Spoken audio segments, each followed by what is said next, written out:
If you're looking to turn on dark mode for texts on your iPhone, I've got you covered. Dark mode not only gives your iPhone a sleek look, but also makes reading text messages easier on the eyes, especially in low light environments. Here's how to enable dark mode. Enable dark mode for iPhone system-wide.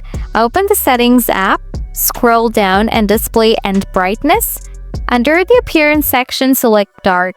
You can also toggle automatic to switch between light and dark modes based on the time of day. Access dark mode quickly from Control Center.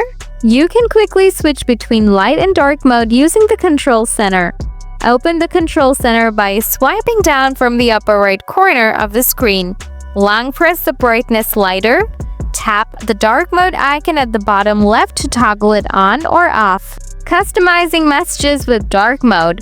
Once dark mode is enabled, the Messages app will automatically switch to a dark theme, making your text bubbles and background easier to read in low light. By following these steps, you can easily turn on dark mode for texts on your iPhone, enhancing your overall user experience. If this guide helped, let me know in the comments below.